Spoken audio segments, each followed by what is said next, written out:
Welcome to the Uncle's channel. Thanks for watching today. Now, the other week I did a video on like the very first concept art that we ever got for TMNT Mutant Mayhem, and how much the film changed from the very first concept to the final finished product, and also some hints at probably like future movies in that artwork as well. However, I recently came across like the mother lode as far as like early concept art for Mutant Mayhem, because Woodrow White, who was the original illustrator or the concept artist behind the movie, has an Instagram page, and he's been slowly leaking out all of his early artwork, all of his early drawings or sketches of all of the characters from Mutant Mayhem. And I think he's done just about all of them. You know, some of them are lacking a little bit, some of the main turtles, but all the main villains, they're there. So today we're going to go through all the concept art that's been released thus far, and I'll put a link to his Instagram page in the description down below. And I highly suggest you check out Woodrow White, give him a follow, and check out some of the other concept art and possibly other art that's going to be released in the future at the same time. Well, let's go ahead and dive into the early concept art of all the main characters or all the main villains in TMNT Mutant Mayhem. Alright, so let's start off with my boy Mondo Gecko here, and growing up, I loved Mondo Gecko. I actually asked my dad to change my name to Mondo Gecko when I was a kid.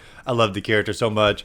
But as you can see here, this is the image that they went mostly with for the final film. However, if we just sort of start scrolling backwards through his concept art here, look at this one here. This one here is like, holy cow, it is going straight back to the 90s version of Mondo Gecko, the action figure, or was in the 87 cartoon. I mean, all the way down to like the little skull kneecap or skull knee pad there. I mean, his skateboard, his roller skate, I mean, his hairstyle. I think the original one did have like a little rat tail in the back, and so it doesn't have that. However, this right here looks like dead on for the 90s style Mondo Gecko. And I understand why he maybe didn't use it for the actual film, because he wanted to sort of go in his own direction, according to some of the description over here. However, it's so cool to see that initially they were thinking of possibly going in a true 90s or 80s direction for Mondo Gecko on there. And I don't know, I think it's pretty cool to see an updated version of the 90s iteration of the character. But here we go. We got this one here. This one looks a little bit more on the goofy side. I mean, you can see his little tongue sticking out. You got his little sagging pants down here. I mean, it's a unique design for him. I can't say this is my favorite one.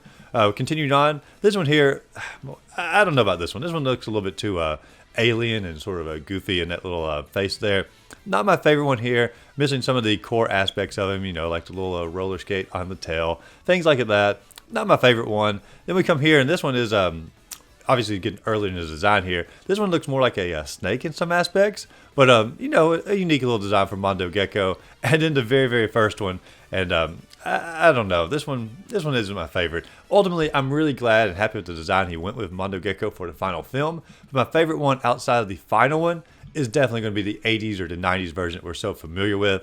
And just really cool to see that was at least one time it was considered for the final film. Now let's move on into Superfly, and right here we can finally see the designs of Superfly that probably inspired the action figure, as far as like the outfit, you know, evolving out of Baxter Stockman, because you got the yellow tie, the green sweater, the underneath white shirt, as well as some of the pants, and you can even see the shoe that's part of the action figure that he's mutated out of. And so the original design for Superfly, you can tell this is what was sent off to the action figure company. This is what they based it off of. As you go back, you got a little bit more, I guess, monstrous looking. And I think this one looks a bit more like Igor from, like, you know, Frankenstein or something, or Frankenstein himself. And so not as big a fan of that one there. Right here, you can see this one's definitely evolving directly out of Baxter Stockman, all the way down to like his little glasses here that has like his original eyeball behind it. That's a pretty cool version of Superfly.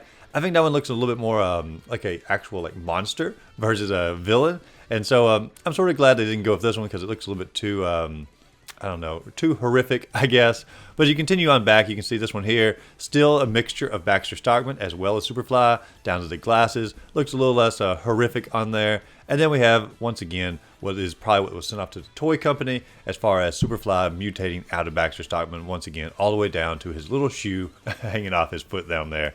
Overall, I'm really satisfied with the version of Superfly that we got, but this just goes to show us the director said about how Baxter Stockman was originally going to be Superfly, and this was what was sent off to the action figure company that they based it off of. Still really cool to finally see the actual artwork, though, of the first Superfly coming out of Baxter Stockman. And then we have Ray Fillet here, and he even says, like, in the description, like, this one was a single take. They did Ray Fillet, he drew it up, and he's like, hey, this is pretty good, you know, and he went with it. So there's no like deep story behind Ray Fillet. That's just simply a you know, he hit it out of the park on the first go. And then we have Leatherhead, and you can see here, like, this is the pretty close to the final design here.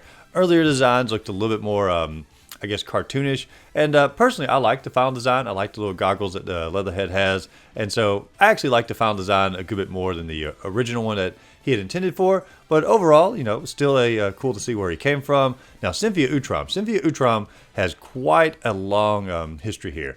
And so you can go through all the iterations, and we'll look at them pretty briefly. But honestly, I think the final one that we got, the one that looks pretty much closest to Crane's android body, is the best one. But you can see a little bit of the android body influence throughout pretty much all of these here, especially down to the glasses and some of the haircut.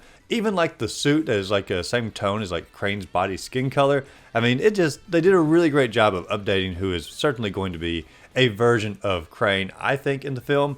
And honestly, as you look through all these designs, the ones that don't have the glasses, to me, are the worst designs. The glasses really make the character as far as cementing as far as who is going to be in the final film. But anytime they don't have the glasses, they just don't look quite as good. But the glasses really come through as far as making the character. The earlier iterations here, the one that look least like Crane, are probably my least favorite, just simply because I like the overall direction that the story is going to go in. And I just like the idea of the Crane's android body having a different form or a different iteration to sort of try to, I don't know, trick audiences, but sort of, also give them a hint of what's to come. And then we have Bebop and Rocksteady, and both of these didn't really change a whole lot from the original design to the final film. You can see the concept art here. He drew these back in 2020, and director Jeff Rowe looked at them and said, according to the caption here, this is exactly how they're going to look. And so, I mean, he hit it out of the park on the very first design. They went with it, and so I think they did a really good job as far as bringing back the retro look, and as well as, updating it for this unique art style. And so let's go ahead and look at Splinter here. Splinter went through some unique designs. You can see the more final form here, but as you go backwards here, you can see a little bit more of a different change or a different look on Splinter. And he even says over here in the caption that he went for more inspiration from Danny DeVito, Jeff Lebowski, his girlfriend's dog, and Lester the rat from Beakman's World, which I'm not really familiar with that particular reference, but all the other ones I am. And so you can see Splinter changed a good bit before the final film. And honestly, I think the design they ended up going for is probably the best iteration of the concept art that he came up with for Splinter. And then we have Baxter Stockman, and there is a wealth of different concepts for Baxter Stockman. And once again, I'm pretty satisfied with the one they went with for the film, but some of these are, I don't know, a little bit more on the, I guess, sort of creepy side. Like this one here, I think they sort of tried to go with more of the idea of how he's going to become the Fly. His little shirt down here even looks like sort of fly wings that are going to come out. But not really a big fan of that one. This one here is pretty cool looking. This one looks more like Gus Fring from Breaking Bad to some degree. This one here, the more dirty looking they make him like this, the less I tend to like him. But I don't know, not a huge fan of that one either. This one here is pretty cool looking. I like this one. It's actually fairly close to the final version that they ended up going with. This one here looks a little bit more sinister, not really as far as the nerdy character as much. This one here is sort of, once again, harkening back to Gus Fring from Breaking Bad, or more like a modern tech version of Baxter Stockman. And the final version, which is the very first iteration, is one of my least favorite here, and it just sort of looks like a extraordinarily nerdy fella, which I know is Baxter Stockman, but he just looks so angry at the world that I'm just not as big a fan of it. I like the final version that we ended up getting, which is sort of Baxter Stockman. He's that scientist, he's that reclusive type, but he doesn't just look angry at the world itself. And then we have a little bit of an inside look at the sewer or the turtles lair here. And you can sort of go through here. Some of this actually made into the final film as far as little Christmas lights hanging around. That was inside the movie. Some of the TVs and such. The turtles' beds here. Sort of similar to how they are in the final film. And then you got a little video here, a little panoramic view here, looking at all of the gear inside the turtles' lair. Overall, I think it's pretty close to what the final film ended up being. But it's just a cool look as far as getting to see what the early version of it was. You can see an old DOS computer over there as well. Just a cool look at the turtles lair of how it was originally designed. And you can see some other pictures here of the turtles walking around the city. This one here doesn't really seem to do a whole lot as far as emphasizing the differences in the turtles. I'm not really sure what the direction was for that. Not a whole lot shown in that picture. This one here is when they're in the computer lab, probably toward the end of the movie, or when they're envisioning what it's going to be like being a normal student, probably from that dream sequence.